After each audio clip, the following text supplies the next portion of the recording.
So today we welcome back our own Ron Flannery, right here. Ron is a computer scientist, futurist, and he's also a Red Bank Humanist board member. He's our webmaster and often creates the videos that you can find on YouTube. Ron has this great mix of a scientific mind, a salesman's persuasion, and an actor's talent that makes for a wonderful forum program. He's spoken to us many times on topics from the psychology of art, of art appreciation, to genetics, to artificial intelligence. And today, he's going to tell us about the Sapir-Whorf hypothesis. So please give a warm welcome to Ron Flannery. Okay. Today's talk is the Sapir-Whorf hypothesis. And the premise of that is that the language you speak and the words you know has an impact on how you actually perceive reality. And this is an old idea. It's probably been around just about as long as language has been around. And there's a lot of debate about how long that's been. There are linguists that, there's a very popular linguist who's doing a speaking tour right now, who says that humans have spoken to each other for 200,000 years. I don't believe that at all.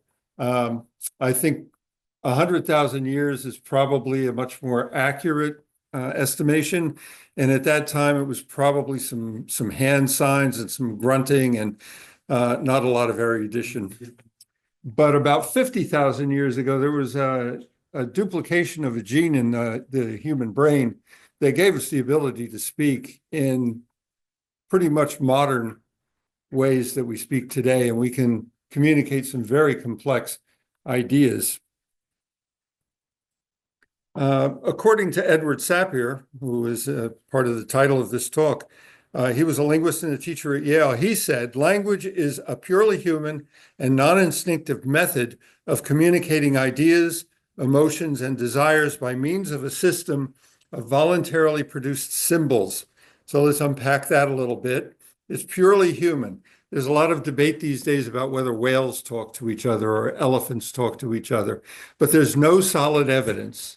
Even all of this business of chimpanzees learning sign language is highly debatable. There's no solid evidence that any animals other than human beings actually communicate with a language. Also, we communicate ideas, emotions, and desires. When a dog barks, it's usually in response to an outward stimulus, and it's an impulse. And there's not a lot of content in that dog barking, right? It could be an excited bark, or maybe it just wants to go outside or whatever it is, but it's not going to tell you about its desires or emotions in any detail.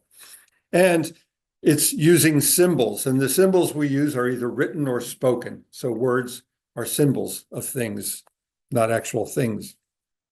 Another way to think of this is it's an easy way to do mind reading, right? If I have an idea and I have a lot of thoughts in my head today, and I'm going to transmit these thoughts to your brains, and what I'm thinking, you'll be thinking. You may not agree with what I say, but it's as close as telepathy as we can get.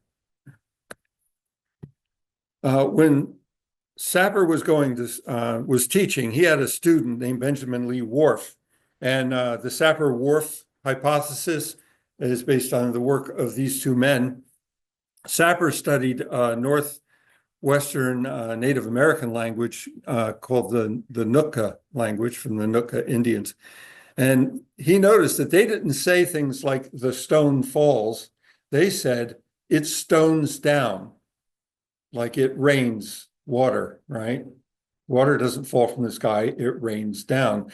And it stones down. Whorf noticed that in the Hopi language, there were no words for the concept of time. And I'll get into that more later.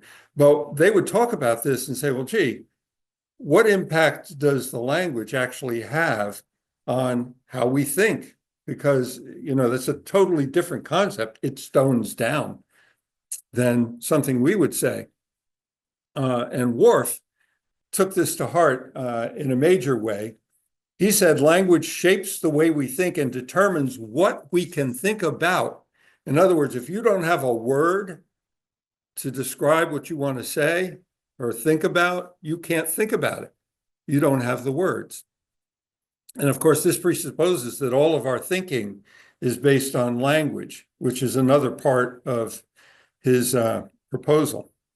And this is called the strong version of the Sapir-Whorf hypothesis, also known as linguistic determinism. And it breaks down like this. The language a person speaks determines how they think. So people that speak French think differently than people that speak English.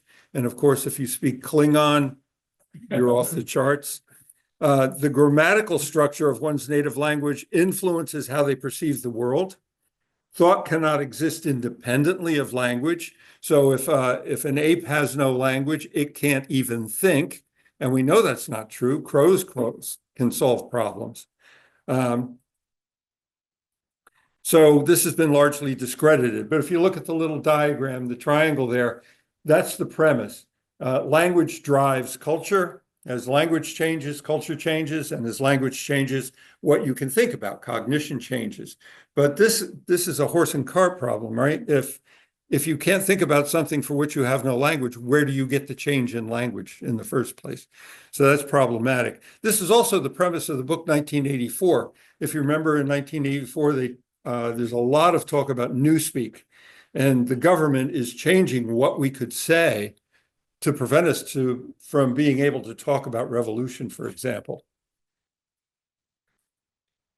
A weaker version of the Sapir-Whorf hypothesis is linguistic relativity. And the premises there are the language a person speaks can influence how they think. And I think most people agree with that. Language can shape various cognitive processes. Language transmits and shapes culture. That's very important because animals that don't have language can't pass on changes in culture. So dogs stay dogs as long as we don't breed dogness out of them, right? Wolves stay wolves. They can't change their culture and they can't invent culture and pass it on. Although we know that chimpanzees do teach other chimpanzees how to make basic tools, but that's strictly by, watch me do it and then you do it. Anyway, this is generally accepted. And you see the triangle changes. Now, if culture changes, language changes.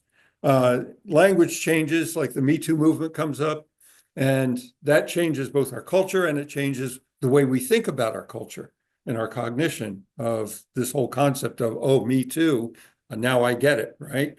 And if our culture changes with the LGBTQ movement, of course, the language has to change and cognition about various peoples has to change. And now scientists invent something new, artificial general intelligence. It becomes part of our vernacular. The language changes, and now our culture is starting to change in a big way. So language does impact cognition. I believe that. So the question then is, well, if that's true, to what extent and what ways does it do it? And does the structure of the language have an effect? But the deepest question is all reality subjective? Do we all experience different things based on the language that we speak and the words that we know? If you know more words in English than I know, do you perceive reality differently than I do? If you speak 3 languages and I only speak 1, do you perceive reality? Do you have different options about how you think about reality? Well, if I can't solve this problem in English, let me see if I can solve it in German, right? Or is all experience universal and we just express it in different ways, right? Or maybe there's some middle ground. So let's look at one way language affects us, and that's in terms of spatial reasoning. There's a group of Aboriginals in Australia called the Cook Thayor, and they speak their own language. And there's another language, Tamil, which is spoken in India and Sri Lanka. And in those languages, they don't say left and right. And left and right, if you think about it, is a very egotistical way of thinking about direction. It's all about me. Left is that way, unless, of course, it's that way. So that's a confusing thing. But the Cook Thayor don't do that. If you meet a Cook Thayor, they know which way is north and south, and that's what they will tell you. You have a beetle on your northwest shoulder. And of course, you have to know which shoulder is northwest in order to understand them. I have a problem with this. When I get directions in my car that say go southwest on Main Street, this is problematic for me. I got to say, well, which way is the ocean? Okay, the ocean's, which way is the ocean? Anybody know? Do you know? Is that way? Okay, so that way's west, right? So that means, oh, that way's east, sorry, that way's west. So which way is south now? And you know, it's annoying. Why doesn't the car just say go right? If you meet a cook theor, they don't say hello. They say, which way are you going? And the correct answer is, I'm going north-northwest, a long distance. Which way are you going? Oh, I'm going south. Perhaps we'll meet later. And speakers of cook theor are really good at this. They can stay oriented inside a building. They could come in here, go from room to room, go upstairs, walk into a room, turn around a few times. And if you say to them, which way is north? Bang, they got it, right? They just know. And they can do this in the middle of the desert. And the way it works, I saw a psychologist who lived with them, not a psychologist, an anthropologist who lived with the cook theor. And after living with them for a little while, she developed a little picture in her head that always showed which way was north and south and which way she was looking. And if she turned around, the little thing would rotate inside her head. And she went to one of the cook theor and she said, the most amazing thing is happening. I'm getting a little map in my brain that always shows me which direction is which. And he replied, of course, how else could it work? But this constant need to think in terms of absolute directions gives them a capability I don't have. If I lived with cook theor and had to do this over and over and over again, which way is north, eventually I'd get that little map in my brain, right? But because I don't speak that language, I don't live in that civilization, I don't have that skill. I can do left and right pretty well. So this demonstrates that there is a strong link between language and spatial cognition. And we've dealt with this in various ways. You know, if somebody says to me, there's some garbage on your left front lawn, I've got to say, well, my left or your left? Which is it? In theater, the director shouts out directions to the people on the stage. And he doesn't say left or right. He says stage right, stage left, because they have a constant frame of reference then. And sailors pretty much invented this whole concept among English-speaking peoples. You always know where the bow and the stern of the ship are. So you always know which is port and which is starboard. So you can always say which way is which just by referring to the ship as the constant. Does language impact temporal reasoning? In English, we talk about time like it's a commodity. You can run out of it, you can spend it, you can waste it, you can make it. In some languages, this would make no sense whatsoever, that time is a constant or a commodity or anything like that. Also, we think of time as being linear. Among English speakers, because we read from left to right, time flows from left to right. If you look at the bananas, it's real easy in the top row to see that time flows from left to right. You start with a banana and you peel the banana and you eat the banana and then you're left with a peel. But if you spoke Hebrew or Arabic, you would read from right to left and time would flow in the opposite direction. Among the cook theor, time flows from east to west, because when they look at the sky, time flows from east to west. It's obvious. Here's an example of where this can go wrong. This is an advertisement from Nestle for baby food. And for English-speaking people, if you feed your baby this food, he starts out lying on its back, and then he sits up, and then he crawls, and then he walks, right? Because that's the way time flows. But if they send this over to an Arabic country where they read in the opposite direction, it looks more like the baby starts out walking, and then he ends up lying flat on his back. So don't feed your baby this food, right? That's a big mistake. Cultural screw up. We also think of the future as being in front of us and the past being behind us, right? And that's normal, because when you're moving through space, you move forward, and the future is in front of you in the direction you're going. And that's an obvious thing. But among the Aymara Indians of South America, they see the past as ahead and the future is behind them. And you might think that's strange, but to them, time is either what is real or what is not real. So what is real is what you can see. And if you think about the past, you can see it in your mind. So that means the past is in front of you. The future doesn't exist, and you can't see it. It must be behind you, right? And that's the way they see time. Mandarin speakers say the future is down and the past is up. Why is that? Because 5,000 years ago, they were writing on scrolls that went top down. So to them, time flows in that direction. It's a very interesting thing. And body language is consistent among all these people. When I talk about the future, I point that way. When the Aymara talk about the future, they point that way. And when Mandarin speakers talk about the future, they point that way because the future is down. The Yucatec Maya have no words for before, until, while, and after. They don't even have the concept in their language. So can they think about it? Can they talk about it? How do you deal with it? The Hopi have no words for time. They don't measure time. They have no metaphors. They have no tenses. They know what's real and what's not real. If something is real, that means it's done. It's real. It's there. And if it's not real, that's it.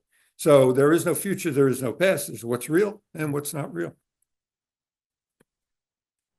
There are also people who speak languages that have no future tense. So we say things like, it rained yesterday, past tense. It's raining now, present tense. It will rain tomorrow. That's future tense. But in Mandarin, they just say, it rained. It rained yesterday. It rained now. It rained tomorrow, right? So if they just say, it rained, you don't know whether that's happened or it's going to happen or it's happening right now. This is also true in German. They do the same thing. It's also true in some other languages. This is Mandarin again. And Mandarin is a futureless language. And futureless languages present the past and the future as kind of being the same thing. In other words, things just don't change, right? For us, things change constantly. They change by the hour, by the day, by the minute, by the week. And there are a whole swath of countries where they have futureless languages. Now, does that have an impact on behavior? Turns out it does. These are the saving rates of different countries around the world. And you notice they're very different. In Luxembourg, they save a lot of money. And way off on the right, there's the United Kingdom, the United States, and Greece, where we don't save much money at all. So why is that? Well, because in countries where they have a futureless language, they think about time differently, and then they think about how they handle money differently with relation to time. Futureless language speakers are 30% more likely to save money in any year, and they tend to retire with 25% more savings. They're 20 to 24% less likely to smoke. They're less likely to be obese, and they're more likely to use condoms. Because people who speak languages without future tense think about the present and the future and the past all as the same thing. So when you've got money, you know bills are going to come up at some point, right? So if you got money, you hang on to it.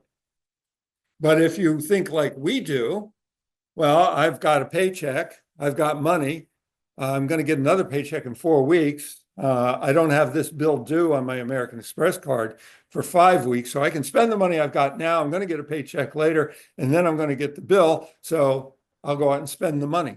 And it's a totally different way of dealing with money with relation to time. How about memory and event perception? Languages differ in how they express agency in events. Agency being who did it, who did what to whom. Right? Who are the agents involved in an action? Spanish and Japanese speakers are less likely to use agentive language to describe accidents compared to English speakers. So when you see something like this, to an English speaker, we look at that and we say, wow, he broke the vase, right? He did it. He didn't do it on purpose. It was an accident, but he did it. And then later on, if you're asked about it, you might even be able to describe this guy to somebody who asked the question. In Spanish, and I'm going to ask you to say this.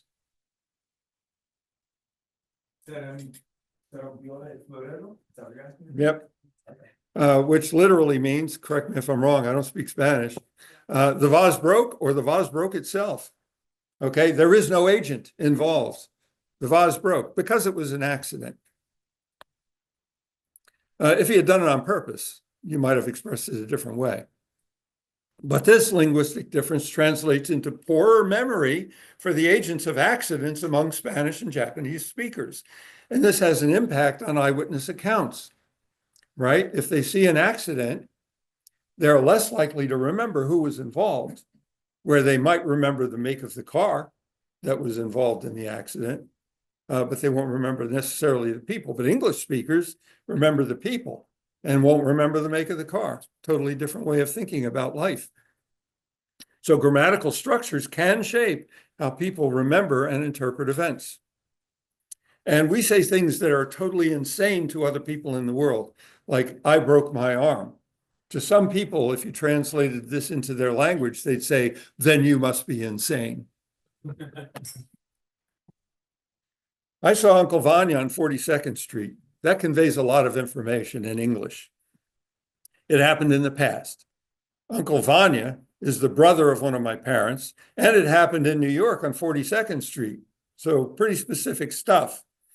And you would think that covers all the possibilities, but it turns out that's not true. In Mian, there are 3 verbs for saw. And depending on which verb you use, it determines whether you saw him just now, or you saw him yesterday, or you saw him a month ago. In Indonesian, there's only 1 verb. So you don't know if it already happened or it was still going to happen later. In Russian, the verb tells you whether the person speaking is a male or a female. So they have 2 different verbs for gender.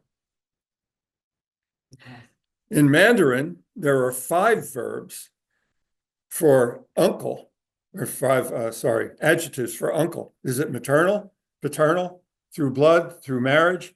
And is that uncle older or younger than the parent to whom they're related? And then in Paraha, you couldn't say 42nd. They don't have a word for that. They only have 1 and 2, and then many. So 42nd Street for them would be, well, many street. Many street. And this leads us to mathematical reasoning. And mathematical reasoning is very important if you're going to barter, because you have to determine how many things I'm going to trade you for a goat, right? How many chickens for a goat.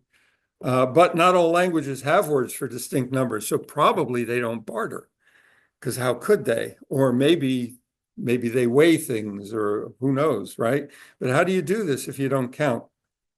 In Paraha, that language I just mentioned, they can count to 2, and then after that, it's more than 2.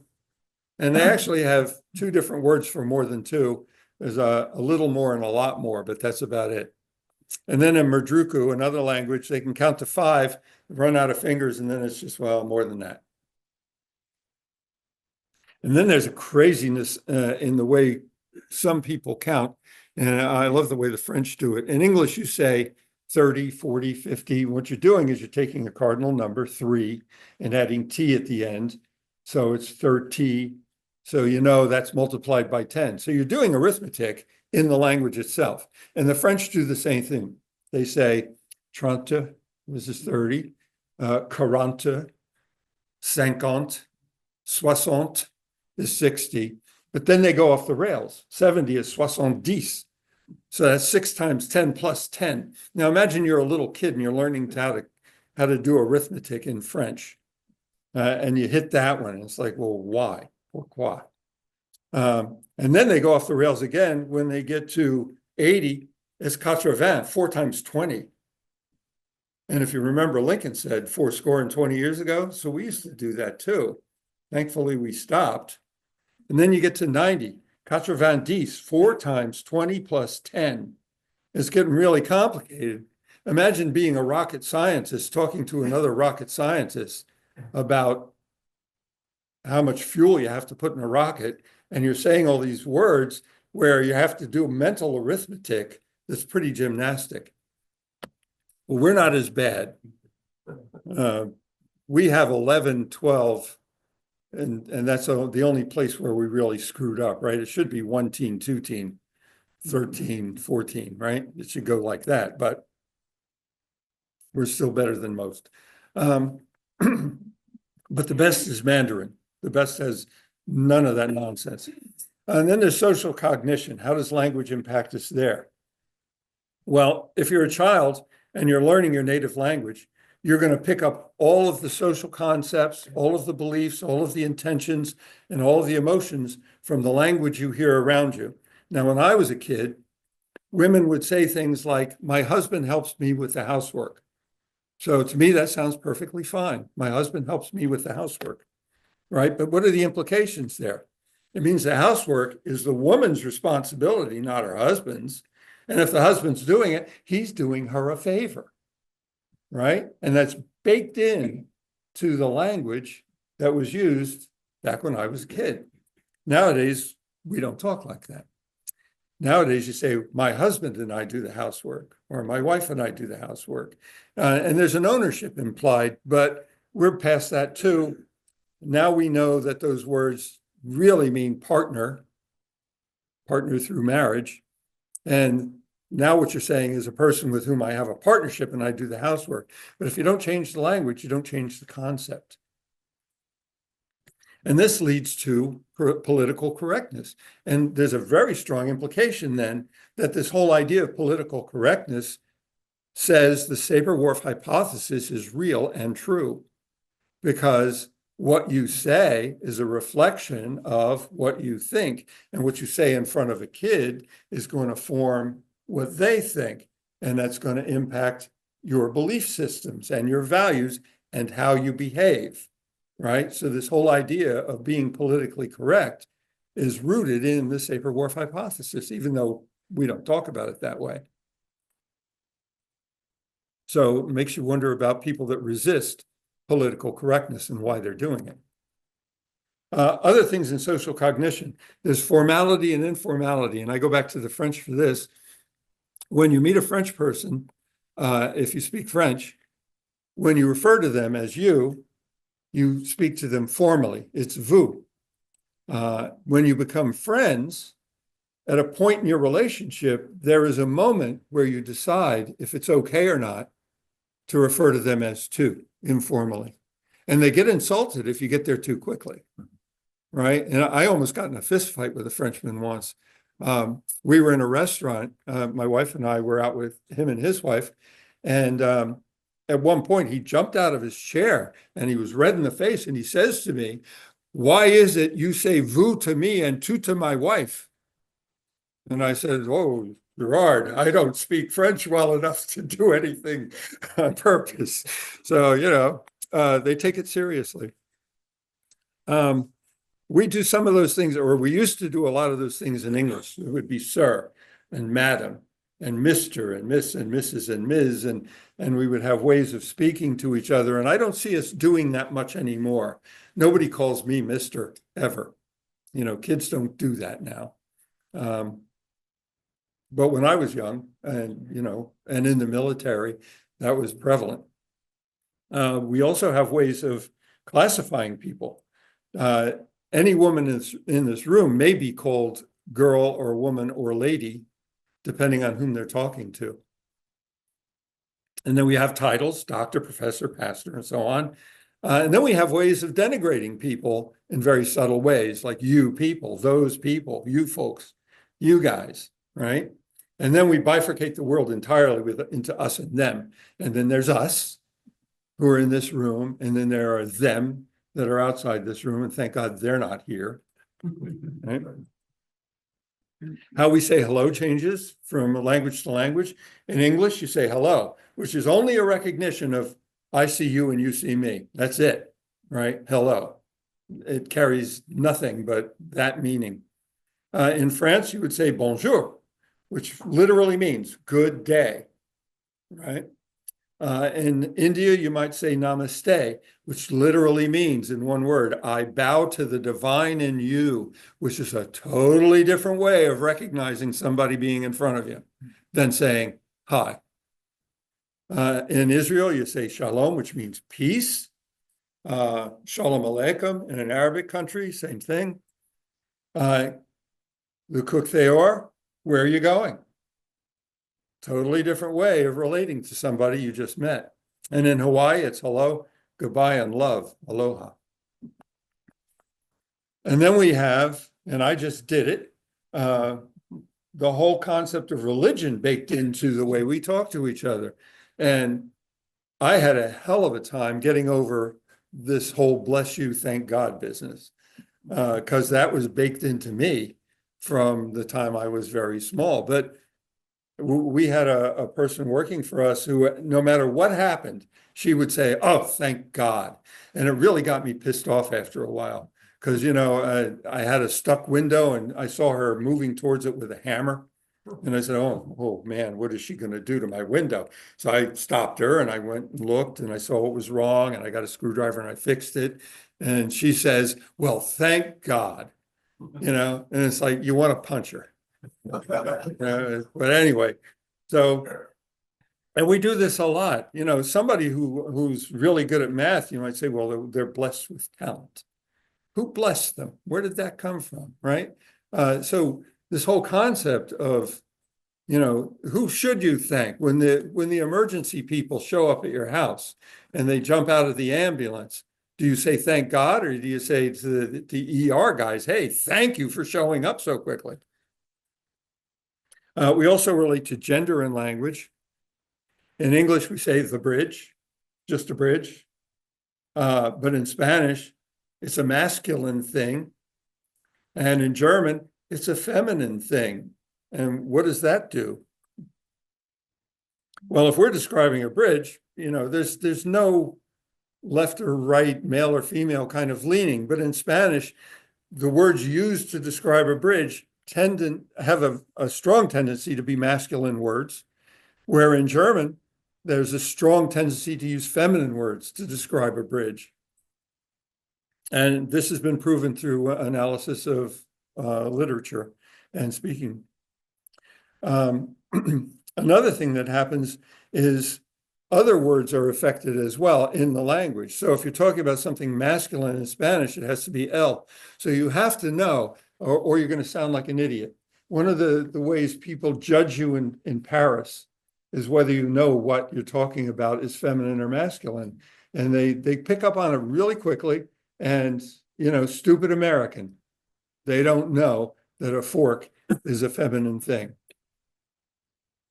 because they're using the wrong article. When French and Spanish speakers are asked to act like an item in a cartoon, and they have to take on a cartoon voice, if they're talking for a feminine thing, they use a feminine voice. And if they're talking for a masculine thing, they use a masculine voice. So it's really ingrained. In English, we say things like, you are a good person. In Spanish, the word for person has to be a feminine word, which means the adjective has to be a feminine adjective, which means the article has to be a feminine article. And it's back to, okay, are you a stupid American, or do you really understand the language that you're talking? In Hebrew, when you say you are a good person, the word for you has to be either a masculine you or a feminine you, or again, you're categorized as not knowing what you're talking about. So in Hebrew, if you're talking to a male, you'd say ata adam tov. And then there's the whole question of whether a thing is a thing or a thing is a verb, an action. In English, all of these words are nouns, right? These are things. In Hopi, they're verbs because they happen in a flash. They don't light a flame. They flame a log, right? Totally different way of thinking about how fire works, or how meteors fall, or how waves move. And then there's color perception. This is a big one. Doesn't have a real obvious effect, but there's an effect there. In languages where there are only two colors, the colors are white and black, or light and dark, and that's all there is, two colors. When a third color appears in a language, it's always red. When the fourth color appears, it's either going to be yellow, or it's going to be a color named GRU, which is green and blue. So if it's green or blue in our perception, it's GRU in their perception. And then more colors come in a relatively predictable pattern for quite a while. Now, in Mandarin and Japanese, there is a word for GRU, right? We differentiate blue and green, but they have a single word that's collective for all the blues and greens. So how do they perceive blue and green? We do a crazy thing. In English and in Russian, we have two words for red, because light red is pink. That's what we call pink. We do it again for brown and orange. Brown is just dark orange. There are two words for blue in Russian, which we don't have, and in Israeli. In Russian, the light blues are goluboi, and the dark blues are sini. Now, what effect does that have? Well, when you give Russians a test where they have to match one of these colors to this color, they can do it faster than an English speaker can, because for them, those are two different colors at the bottom. For us, they're both blue. And this is also proven in brain scans. When you show a Russian a light blue color and then a dark blue color, there's a picture of surprise in their brain based on the brain scan, where to an English speaker, there is no surprise. They're both blue. Nothing really changed. This is a picture I pulled off of a paint website. They have over 100 shades of red, and they have a name for every one of those shades of red. And studies have shown that if you teach somebody a new color word and they can relate it to the color, they can discriminate that color better than they could have in the past. And that makes sense. I mean, if I told you to show me Carmen red as opposed to Martian red in that chart, you might have a tough time figuring it out because you're not familiar with those terms, right? So you haven't learned to discriminate those colors. Now, my wife, who's in the room, will look up at the sky and she'll say, look, Ron, it's cerulean over there. And, you know, because she is a painter and she knows if she wants to paint that sky, she's going to have to get out her cerulean paint. And she's also going to have to know what to mix with it to get exactly the right shade and how to translate it from cerulean into navy blue, maybe, I don't know. Or she'll point to a dress and she'll say, look, it's got a dioxazine stripe in it. And I say, oh, cool.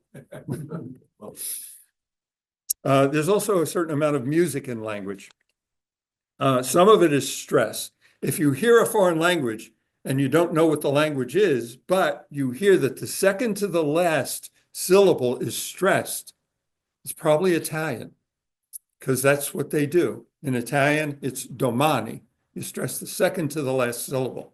In French, it's the last syllable. It's bonjour, right? It's not bonjour, unless you're trying to convey a different message. In English, we're all over the place because English is a conglomerate of multiple languages.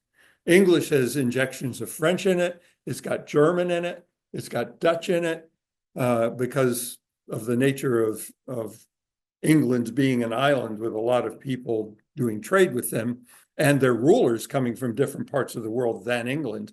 So we say welcome, but we also say tomorrow, and we say event. And it all depends on where that word came from. Now, in Mandarin Chinese, there are 5 tones. So if they say the word ma, it can mean one of 5 things. It can mean ma, mother, ma, horse, ma, scold, or ma, question. And in Thai, there's 6. So ma can mean dog, horse, come in or not. And you can get in a lot of trouble in these countries if you don't speak the language musically. And of course, you won't understand anybody if you don't understand the music of the language. And this is true in other languages as well. Yoruba has 4, Vietnam has 7 different tones that they use. Now, people that grow up speaking tonal languages learn music more readily than those who do not, because they've been singing all their lives, right? Cantonese non-musicians understand pitch and tone as well as trained musicians do, just from speaking their languages. Categorization is also kind of built into the language, although it's kind of subtle. For us, it's all about things being generic and specific. And, it's generic if we're talking about fruit and specific if we're talking about apples, unless we're talking about apples, and then generic is apples and the specific is what kind of apple and so on. But in other languages, they have a classifier that's an appendage to the word. So if the word ends in a, that means it's a solid, roundish object to a Navajo speaker. So they may not know the noun you're using, but if it's got that appendage at the end, that suffix, then you know at least it's solid and round.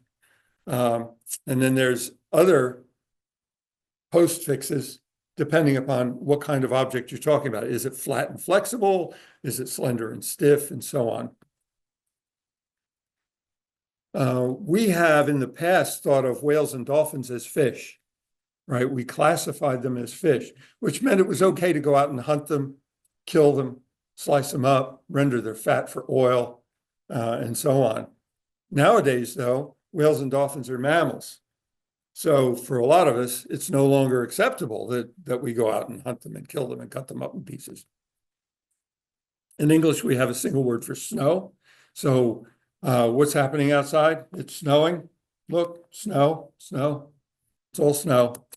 In Inuit, there are 3 words for snow.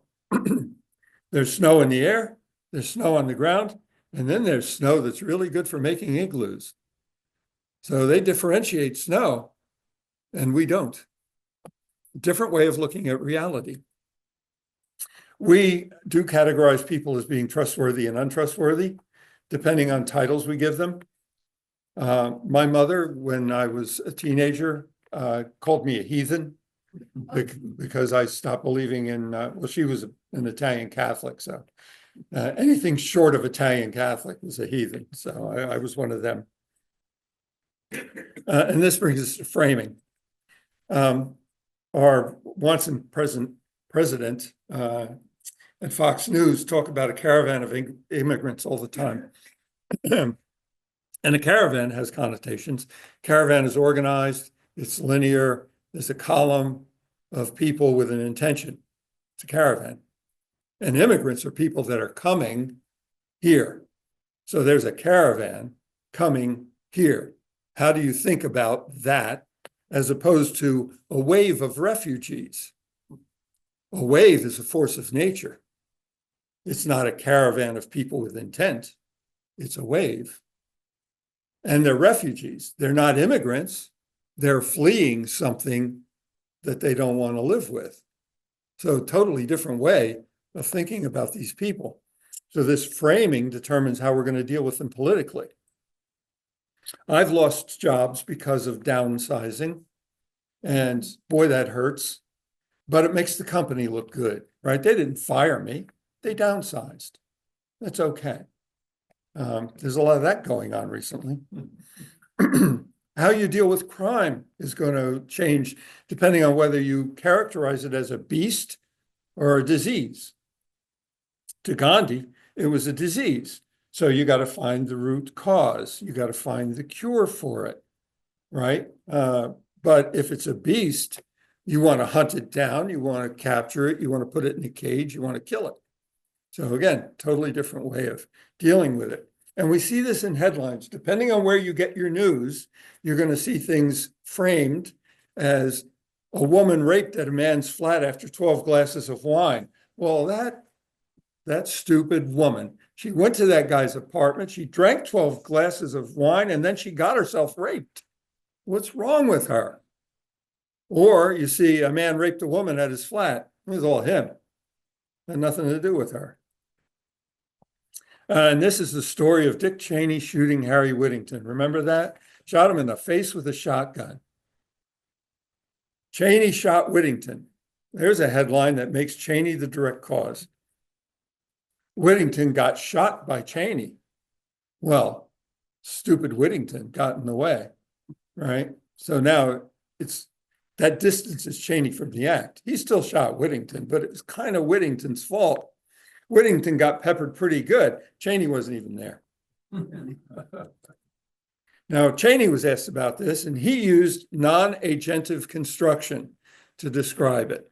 Ultimately, he says, I'm the guy who pulled the trigger, that fired the round, that hit Harry. So that puts a whole chain of events between Cheney and Whittington. George W. was asked about it, and he said, well, Cheney heard a bird flush, and he turned, and he pulled the trigger, and saw his friend get wounded. So Cheney is transformed from an agent to a witness.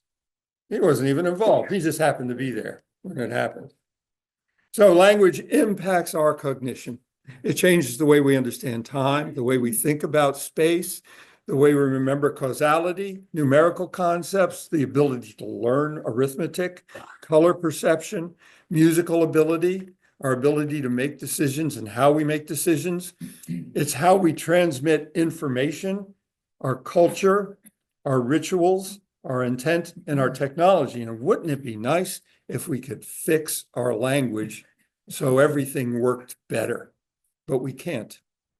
We've tried, right? People have tried to invent Esperanto, for example, and have a global language that put everybody on an even playing field. Didn't work. It just won't catch on because people have their native language. Throughout history, there have been over 30,000 languages spoken. Today, there are just over 7,000. By the end of the century, we'll be down to about 4,000 languages. When Europe discovered America, there were over 300 native American languages, and over 200 have disappeared. So 2/3 of native languages have disappeared from the US, from America. This is a picture of the second edition of the Oxford English Dictionary. A language like English is really, really rich in how many words, what those words mean, and all the nuances that go with it. And this doesn't include all the emotionality we put into our language and the gestures that go along with it and so on.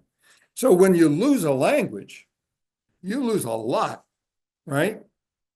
200 Native American languages have disappeared. And that's a lot of information, and it's gone. And it's probably gone forever. Now, hopefully somebody made films, but that's not going to get every word. It's not going to get every nuance. Maybe some of it was written down, but most of that literature, if there was any, that's gone. And it's gone forever. You know, we don't know what Latin sounds like. Not really, because it's a dead language. Now, there is an interesting side note to all of this. Knowing multiple languages actually has benefits associated with it. So if you're going to take anything away from this, it's being multilingual has big advantages. It's been said to have a second language is to have a second soul. A man who knows 2 languages is worth 2 men. And we've seen from the Cook Theor that knowing another language can actually give you an ability you otherwise would not have. There's a test that you can take online called the implicit bias test, and I urge you to go take it, because what it does is it shows you a picture and a word, and you have an opportunity to click yes or no, I agree or I don't agree, right? And it measures the time it takes you to agree or disagree.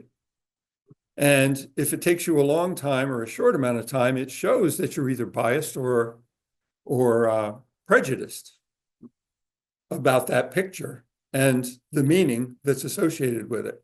And it's an eye opener. Well, they've given this implicit bias test to people who are bilingual and they speak both Arabic and Hebrew.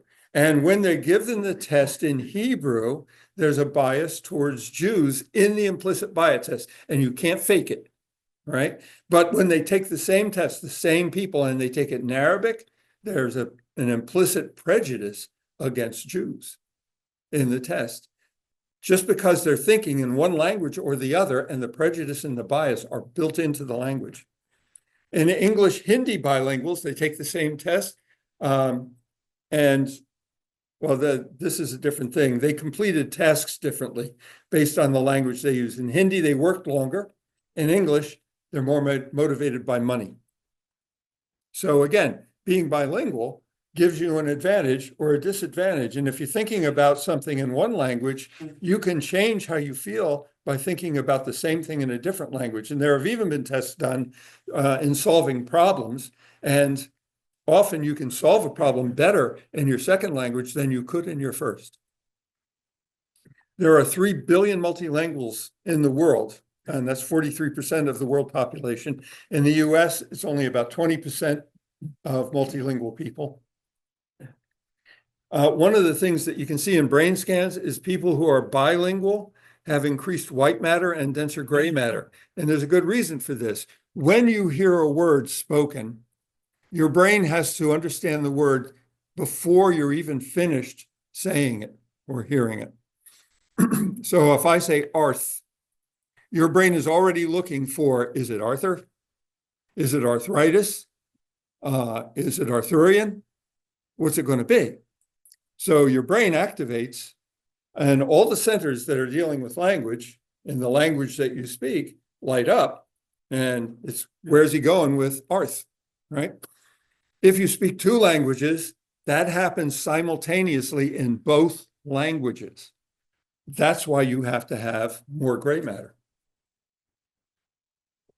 So what are the benefits of being bilingual or multilingual? Learning a new language improves cognitive function, makes you better on attention and task switching capacity, gives you better concentration, increased alertness and focus, better short and long-term memory retention. You're better at problem solving and decision making. It yields better cognitive function when you're older, and it staves off Alzheimer's by about 4 years and other types of dementia by as many as 6 years. Well, if you're my age or older, as some of you may be, this is something you worry about, right? I don't want to lose it. So having a second language is going to help me keep my brain longer, and that's something you want. These benefits start to accrue after the first week of starting to learn a new language, the first week. So it happens pretty quickly if you're serious and you spend 5 hours a week, which is not a lot of time, but it's a chunk of time. So being bilingual, turns out, has a greater effect on cognition than exercise. And you know exercise is important, more than nutrition, more than education, and more than engaging in so-called enriching activities like playing Sudoku or doing crossword puzzles. People tend to stronger emotionality in their first language because you grew up with an emotional load on every word you heard, right? Why do kids learn to curse so quickly? Because those are emotionally loaded words. But they have stronger rationality in their second language. Because when you learn your second language, you're learning it cold. Turns out you can become bilingual at any age. So here it is, as I've often said to you, to know and not to do is not to know. So now you know. So what are you going to do about it? Well, you can learn a second language. So which one do you want to learn? Well, what is a language? Well, we already saw it's purely human. It's used to communicate ideas, emotions, and desires, and it uses symbols. So you don't have to learn French. You could learn Klingon, even though it's a fake language. You could still learn it. You could learn Latin, even though you don't know what it sounds like. Or you could learn sign language. Nothing wrong with that. That's a language. Now, why is this beneficial? Well, suppose you have a stroke later on in life, and the part of your brain where you hold a concept in language gets damaged, and you can no longer find the word for that concept. Well, if you speak a second language, you've got a different path to get to that concept. That's a good thing. You could also learn to program. And if you want to learn to program, that's kind of falling out of favor, but it'll be around for a while. And it's a language, and you can't really speak it to as many people, but you can talk nerdy to me. That's cool. You could learn advanced mathematics that has a symbolic language associated with it, and you'll get many of the benefits. It'll be hard to find another concept that you're looking for other than a mathematical one, but it still has a lot of the benefits. You can learn mathematical logic. You could learn geometry and all of the trappings that go with that. You could learn art, and you would have to learn all of those new words for colors that you didn't know. You might be able to differentiate 40 different shades of blue. You will learn the symbols that are found in art, and you'll learn to think about things in terms of art. Or you could learn music, learn to play an instrument. And some instruments are very easy to play. I taught my son to play, what's it called? A chord organ when he was 4 years old. It was push the buttons. Anybody can do it. But you can read sheet music with it. You just learn to push the button that says F next to it or A minor next to it, and you're playing music, and it's got benefits to it. So do it. And this is the agenda I went through. I usually put this at the front, but I thought if I put this in front of my talk, it would scare the hell out of you. So I didn't do it. Okay, so any questions about the Sapir Wharf? Thanks. Yeah. Could you speak to people that push back on political correctness? Well, why are they doing that, right? It's because you're threatening something. That's the only reason you have for pushing back on it. I mean, give me an example of political correctness. You got one? While he thinks about that, Oh, I wanted to take a picture, but I wanted to give people an option to leave the picture if they don't want to be in the picture, that I might put up on the website. no, nobody's leaving. All right. Not wanting Like a wide angle picture. Yeah, knocking over the diamond.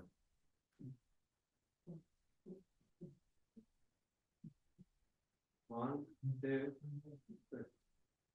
Thank you very much. Okay, so, yeah, Okay. pronouns. An example of politically correct. Yeah. Well, it might be, I'm studying a little bit about cognitive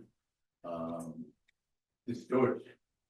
Do you know what that is? Have you heard that? No. Cognitive distortion is where, you perceive the world inaccurately. Okay, so like transgenders are dangerous, or migrants are evil. This is what's going on, and maybe that answers a little bit about the political correctness. I don't know, but I think the politicians are guilty of cognitive distortion. That is what we're getting. And people, after time, will begin to believe some of this stuff. They distort the truth, and then people believe it. And especially if you repeat it constantly. Right. And if you couple it with concepts that people find favorable, Well, they'll associate to their everybody race. with it. Yeah, right. That's it's an effective. Absolutely. Alex, you were going to say something? Yeah, so I am really stuck on that story about the guy backing up into the base. Oh, yeah. Yeah, how did Steve get in trouble He for got that when he took his involved. picture? Say what? When you took Steve's picture for the presentation, did he get in trouble for it? No, he didn't. Okay. So I'm really stuck on that because, I grew up speaking Spanish and English in my house, so always. I'm not even sure when I realized there was two languages, right? And, I thought, you think about all the accidents that occurred in my family, somebody might not want to turn the other person in and say, hey, the vase broke, but then somebody's gonna ask, well, who was involved? So when I have brothers and sisters that are angry at me or upset with me or something, they'd be volunteer, oh, Alex broke the vase. Did they say it in English or Spanish? Maybe this, and if they started, if they were being kind to be like, oh, the vase broke, and then my mom, like, well, Hmm. you know, who is there? But Who you, is involved? but they had the tool. But yeah, but I'm just trying to say, if you're trying to cover it up for your brother or sister, you might say, hey, the vase broke, and then your mom will be like, okay, yeah, well, who was, you know. Right, and you can do all that stuff in English, right? Yeah. Even if we don't have one word for a concept, we can string together 4 or 5 and get the concept across. But it's a little more work and it's a little less natural.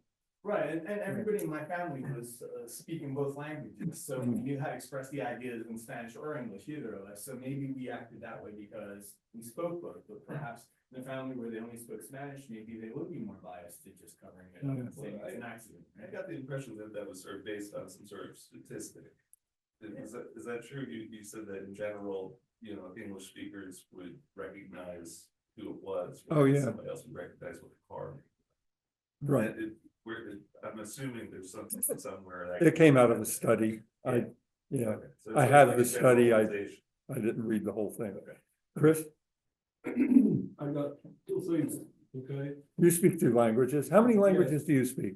I'm actually fluently English and Polish. I spoke some German, I was only French, I can speak Russian, I spoke Russian actually pretty well. But basically, my highest perception now is in Polish and English, right? Anybody knows how many grammatic tenses are there in Slavic languages? Grammatic tense. 3. Past, present, and future. And in the past is an adjective, right? Excuse me? The past tense in Slavic language is an adjective. Uh, And that's why you get masculine and feminine past tense on Kovanian sentence. well, here's the thing, I wrote some piece a long time ago about the difference about Western mentality and Slavic mentality, and I was pointing out that the biggest differences in a sense of time and time projection. There's not much time here because it was kind of long about many decisions. My conclusion was basically that Slavic culture gives you worse conditions, less advantageous conditions in the sense of long-term planning. If you look at any kind of political, historical decisions, financial decisions, okay, in both language, in both words, Slavic and Western, you can find a full list of examples, okay?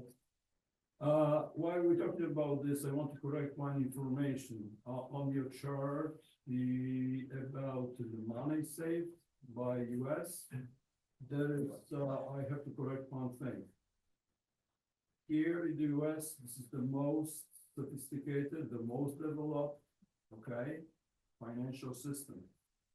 Your engagement per capita in this country is many times bigger than in any other countries. For example, your engagement in financial market in the sense of securities is about 60% of households in the States. In Europe is about 5%. If we're talking about assets, the difference is about more or less 200%. You, per capita here in this country, you basically invest 200% more money, okay, in financial market than most Europeans. Okay? We like money. You don't, We love okay, money. you don't trade daily stocks on your basis, I know. But you have a whole bunch of bond systems, credit system, pension systems, you don't know it, you just get a job, and you get a paper, right, and you sign it, someone else is doing, you don't even know it, you get the statement, yes, but you are in the system. So this chart, in sense of saving money, yes, let's do only saving, maybe it's accurate. But in a sense of like making money for in long perspective, it's absolutely completely different. And here is another thing which I would like to emphasize. there are certain concepts which are not impossible to translate into Slavic languages related to this concept. For example, there's no sense of equity. I couldn't explain to my students in Poland what is equity. What's equity? Any American, when you tell them equity, oh, I'm too old to build equity. Oh, I can build some equity. You know it. You grow it with it. Most people in Europe in general don't understand what equity is. And there are many other different words which are impossible to translate. Believe it or not, there is no equivalent in Slavic languages for the word tradable. No, you have to make full sentence, okay, to explain what it is. And there are many, many, many others. So, why I'm talking about this? Because a long time ago, 20 years ago, my Polish peers found me that I had experience with commodities and things like that. I turned to be the first Polish with American licenses. And they asked me to come over to Poland because it's completely new, new world, right? I was there for some times, and my conclusion after all 20 years, there was a mental barrier. Okay, sorry, I want to take you all the time. Next question. Yeah. You know, in the sciences, take particle physics, for example, it's a discipline. And there's scientists all over the world. Do they shed their old perceptions in order to accommodate it, or do they alter the science? That's a good question. Huh? Can anybody here answer that? Yeah, In a sense, aren't we all bilingual because after you gave your speech, we all clapped. How did you perceive the clap? Most of the people in this room used hands instead of saying bravo, okay? Now, Oh, if you yeah. said bravo, we'd be in Italy. how did you perceive that? There's two ways you can perceive that. The clap. How did you perceive that?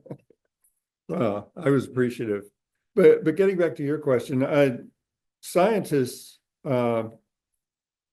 nowadays tend to speak in English when they're talking science, because a lot of the scientific words were invented in English, not in foreign languages.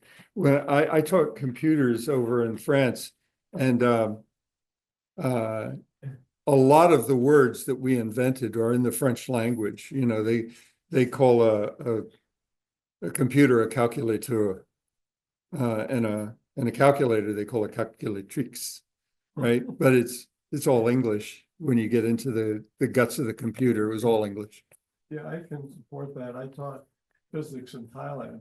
And if you look at a Thai physics textbook, there's about 10 English words scattered amongst the Thai. Yeah. Because they don't have the words, and they're English words. And the Thai students learn the English words. Yep.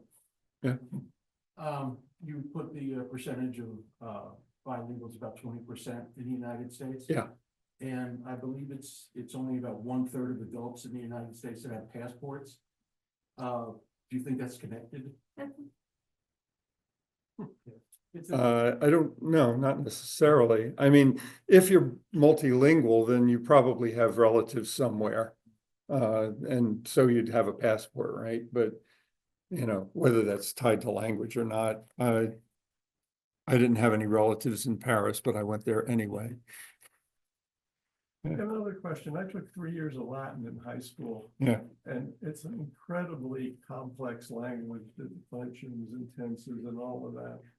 And we don't have as much.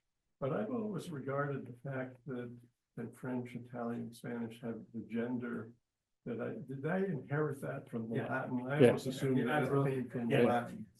Yeah, right. It goes all the way back to the Proto-Indo-Europeans.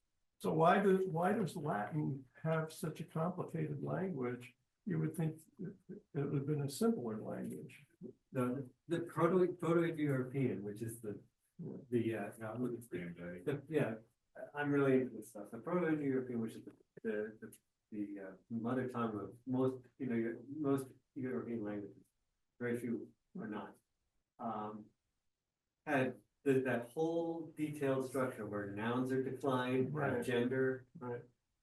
The Tenses are incredibly all verbs complex. have a tense, a mood, Right. and they have endings depending on the number. Yeah. And first, second, third person. Right. It also had a dual number, so it was not just singular and plural, it's singular, dual, and plural. So if you were talking about two of something, separate set of endings for all of your verbs. Right, so very, very complicated, and these were just cattle herders on the Eurasian So why steppe so complicated? 5,000 years, 6,000 years ago. Yeah. That was their native language, and they bequeathed all of that to all the European languages. And most of the European languages have gotten more analytic over time, less inflectional endings and more word order focus. But, and English is very far down that road. But all those European languages, and Hindi and Farsi and, Greek. other language, Greek's the European language, yeah. They're all related to this Proto-Indo-European language. It And had all this Sanskrit, too? complexity. Yeah. Sanskrit, absolutely.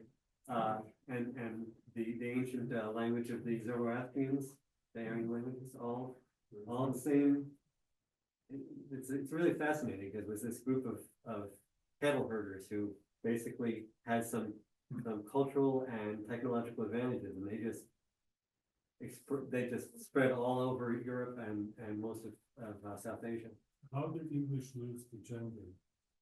That's an interesting story, and there was a breakdown of case endings in English because of the Norse influence in early England. This is like the 9th and 10th century. Norse invasions, they ruled much of eastern England for a few number of generations. And their language was very similar. There was mutual intelligibility, but only just slightly mutual. I mean, their language was different enough. And so people sort of got, the case endings broke down because people couldn't quite, it was easier to just drop them. And once those case endings dropped, you lost the concept of gender. And you have one article now instead of separate articles for masculine and feminine. And that's also how you lost all the verb endings for the different numbers and gender in Norwegian doesn't have Yeah. gender? What? Norwegian doesn't have, the table is not a female or? Norwegian still does. Oh, I believe, yeah. Almost all European languages do. English is one of the maybe the only language that totally has lost it, except that we haven't lost it totally, because we still have pronouns. Whereas Mandarin doesn't have gender pronouns at all. All right, not probably okay, but. Right. it's all stuff.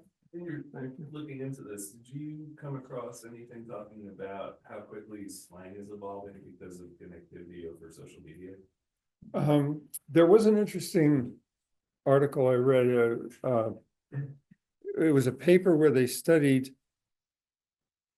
learning new languages from immigrants. If somebody comes to the US as a young person, they have a native language, and then they have the street language that they meet out on the street.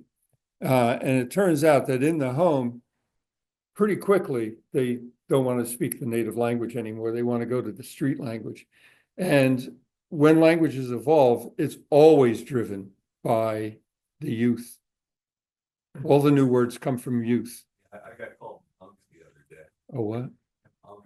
Does that mean you have a beard? What? That's not uncle? Well, it actually, the guy was being nice.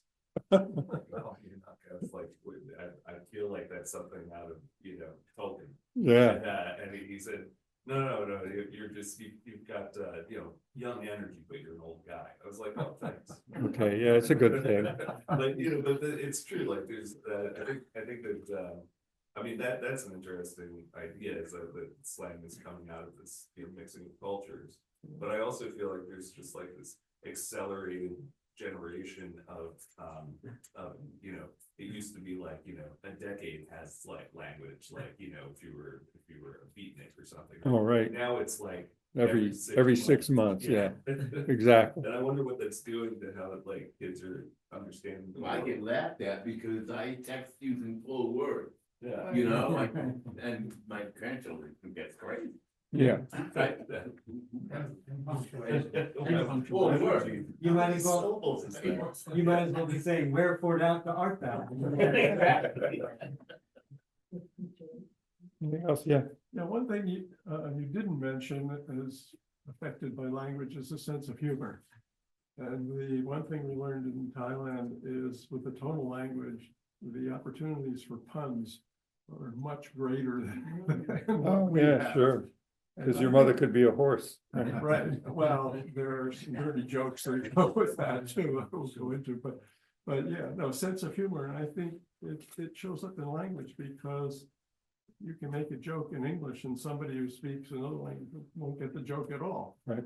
And vice versa, I'm sure. Yeah. So, Do you speak Thai? a little bit. A little bit? Could you give us an example of tonal? No, Hmm? no, a little bit. Word for, a number of words, but these are the tones. Ma, ma, ma, ma, ma. Those are 5 tones. But isn't that, I learned that it's a part of your brain. I don't know which part, but some part of your brain allows you to speak multiple languages or not. Some people are more likely to Different sections. learn a language and not. Researchers about Right. There's, yeah, language is all over your brain, apparently. There are some researchers around that the primary language is being operated in a different section of brain than secondary language. Yes. Okay. That's why this kind of cooperation between these sections. Learn both at the same time. You use a lot of brain. Yeah. Eric, can you address that?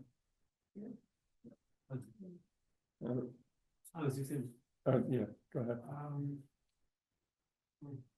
Talking about Darwin, why do you think that this complex system is exclusive to our species? To humans? Well, for one thing, we have a lot of neurons in our brains, more per Beyond the pound. Concept of intelligence, because I don't think we're any intelligent species. Sure, it's fine. Oh, sure, you're more intelligent than somebody in this room, probably, Depends on. right? And I know you're smarter than my dog. Right, sure, but, No, but really, why? but we've constructed building and invented science and put a man on the moon, and there is no other animal on this planet that can come anywhere near that. Well, Yeah, go ahead. I think the main driver for human language is unlike any other species. We are just you're very, very focused on influencing other people, manipulating them, trying to get them to cooperate with us, trying to decide who is a potential partner in cooperation or love or whatever, or not. And we're constantly trying to do that. And so language is developed as a way to push other people around. Well, And manipulate them and communicate with them and convince them and all those persuasive arts. Yeah, but we're, okay, No other species, I mean, other species have pecking orders, but no other species is deal making, trading, bartering, conning. it's because we're all conniving. politicians, is that Yeah, it? we are very unique. Wait, Humans have a pecking order, but But they, they manipulate and plan ahead and you win. Mike, you, Males. These talks that cooking meat was a big deal for language development. no, or not something me. It wasn't like something that humans like were able to do. No, it, Change their nutrient intake or something. no, it's more a case of, modifications to our DNA over time. And, you know, that's not planned, that's accidental, that just happens. And the other thing that had a big impact on human evolution was the fact that we've been bottlenecked so many times. There have been many times in the evolution of humans where we were almost extinct. And it was only the very smartest and the most capable humans that survived. And because the population was small, the skills that they had and the brains that they had, their DNA got spread through the entire population. That's impossible to do today. Unless, of course, we get struck by an asteroid and start all over again, right? But it'll be the same thing then. Newton would say though that our knowledge of math is what causes us to be different than other animals. The knowledge of math. And be able to be philosophers. And stuff like that, through mathematics. He says that in principle. Well, yeah, but I mean, when was math invented? 5,000 years ago? I don't know. Because we started talking 50,000 years ago, Yeah. as humans speak. So, you know, it's an old skill, yeah. When you were talking about, the Native Americans, and you said when, it was, North America was discovered, Yeah, and then you cleared your throat, and I was wondering, was that a comment on the word discovered? Or was just, that's part of our language now? well, it is part of our language, but it's got a lot of implicit information built into it, right? America was discovered. That's one way to look at it. I don't think Native Americans like to look at it that way. Yeah. You know, they were discovered, yeah. You have a question, comment? But a big part of language is control too, Yeah, you know. yeah. Whenever a country conquers another country, the first thing they do is make them speak the language of the conqueror. Does dropping the native language. Yeah. And I I'm think, from Ireland, and one of the, just to say, I am sad, we say it in English, but in Gaelic, it's sadness is upon you. It's not like your own. Our own arm is sadness is upon you. So, you know, you really do lose a lot. and that gets back to the first question about political correctness. I think that's why it's such a sensitive thing. Mhm. Because if you're telling people to change the way they speak, they're feeling conquered, And I- right? And you're demanding of them to change their concepts as well as their. That's right. speaking. And it And goes so very is an deep. imposition. I mean, it's a good imposition from my point of view, but it is an imposition, and I'm not surprised that people are pushing back and saying, no, the housework is my wife's responsibility. Don't tell me otherwise. Yeah, But I think his point, this gentleman's point, really, I think it should be explored a little bit more, because I think it's separating intelligence from language. So what I think you are referring to is intelligence of beings, whatever, or awareness, like with plants or with A worm is just as intelligent as I am. plants. It's not as But complex as They, it they, is by our things of understanding complexity. But it does its job with all the bullshit that we deal with day in and day out. I mean, how can you? It's an insult to refer to the indigenous people as Americans. It's an insult to me. It's like, are you serious? You talk about a genocide. Yeah, it's like America. It's an insult. yeah. You had a comment?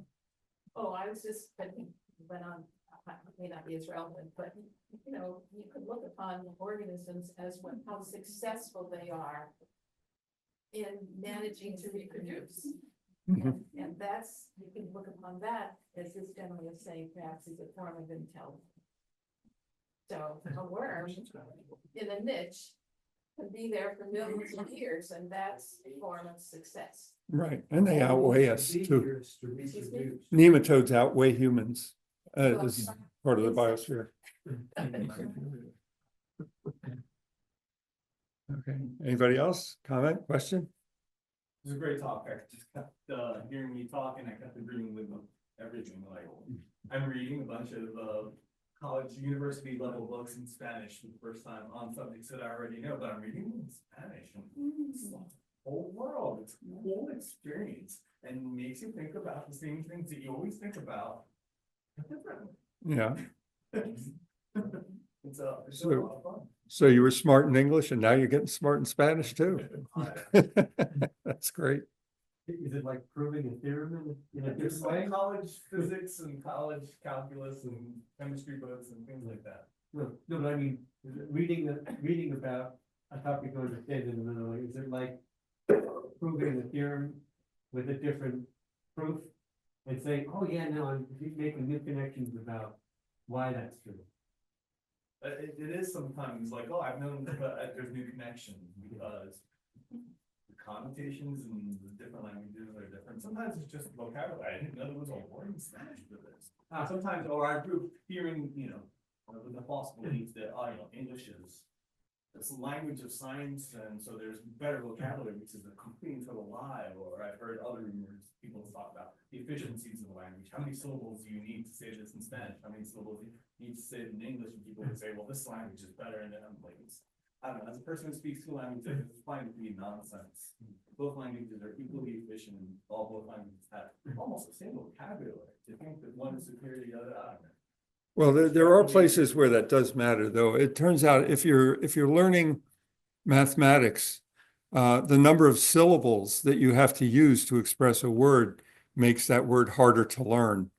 So for little kids to learn to count in French, it's got to be a nightmare. I don't know how they do it, But in Mandarin, it's very simple. There's a very simple set of rules, and every number follows the set of rules. So learning to count in Mandarin is probably a snap. Another great thing about counting in Mandarin is every word, every number is one beat, one syllable. Yeah, they're all very short I don't words. understand why almost every language I've encountered other than that, other than a Semitic language, that every word is one syllable. The counting words always have at least one of them is multisyllabic. We have the word seven, which throws off your counting. 1, 2, 3, 4, 5, 6, 7. No, 8. No, that's 8. Ridiculous. Yeah. We need to shorten 7 to one syllable. Well, and I'm all for that. I think we should examine our language, figure out all the things that it's doing to us that are bad, and all the things that it's doing to us that are good, and fix it. And spelling would be where I would start. Yeah. Spelling is ridiculous. There's an executive order that does that. But it won't happen. That's the problem. We could make a law, but it won't happen. Too woke. Yeah, it's too woke. That's to do with language, but